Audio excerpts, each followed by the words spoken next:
I'm Robyn Rowen, your Big I Minnesota lobbyist. Welcome to the 2026 legislative session, and may the odds be ever in your favor. The session opened last Tuesday with a bicameral tribute to Melissa Hortman and a very moving moment as people lined the stairs to applaud and welcome Senator Hoffman back to the Senate after being shot 9 times by the same man who killed Speaker Hortman. Hopefully, those two moments won't be the first and last bipartisan moments of the session, but it's not looking good. And with the tie in the House, bipartisan support is required to get any legislation to Governor Walz's desk. The leaders of all 4 caucuses have warned the lobbyist community that not much will happen this session, and based on week 1, it looks like they're spot on.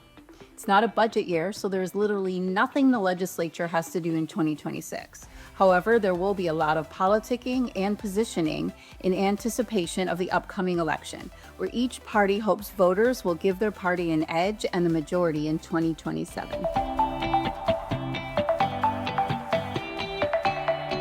An analysis of the almost 400 bills that have been introduced thus far will give you a sense of what the marquee issues will be this session.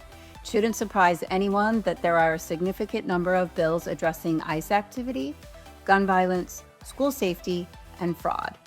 With the legislature not convening until February 17th and a constitutional adjournment date of May 18th, this is also a very short session. That does not leave much committee time to move bills.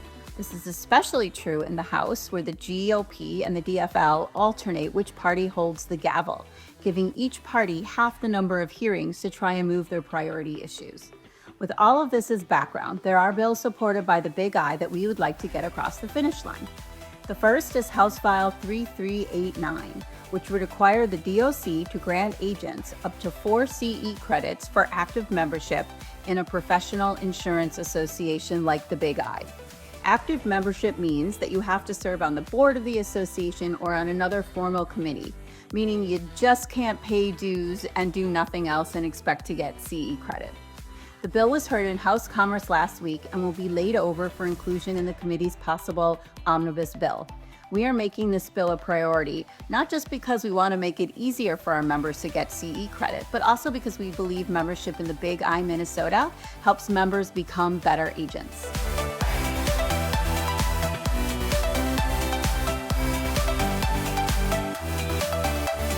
Another bill we are working on this session would increase the minimum auto insurance limits from 30, 60, 10 to 100, 200, 30. And for UM/UIM, the bill proposes to increase the limits from 2550 to 75,150, something that is long overdue. The bill's House author, Representative Cleavorn, shared that she introduced the bill because of a constituent who was in a severe accident and discovered that her insurance was inadequate. Something we've been saying for years, right? I know there are many Big I members that won't even sell minimum auto limit policies. We will be working with Rep. Cleavorn and others to help legislators understand that higher limits are good public policy and can be affordable.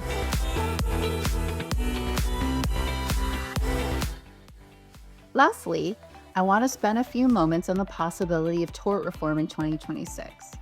While we all understand the correlation between nuclear verdicts and third-party litigation funding and higher premiums, the plaintiffs' bar contends that this is simply not the case, and corporate profits and CEO salaries are the real culprits. With such a closely divided legislature, it is likely this debate will end in a draw this year.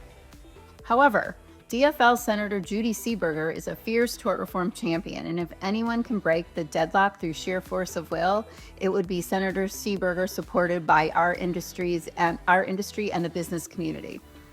She has a bill, Senate File 2929, the Consumers in Crisis Act, which regulates third-party litigation funding. We will be working closely with Senator Seeberger to try and get this bill a hearing, so stay tuned.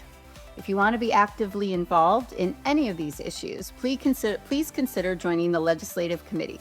As an added bonus, joining just might get you up to 4 CE credits. Thanks for watching, and see you next time.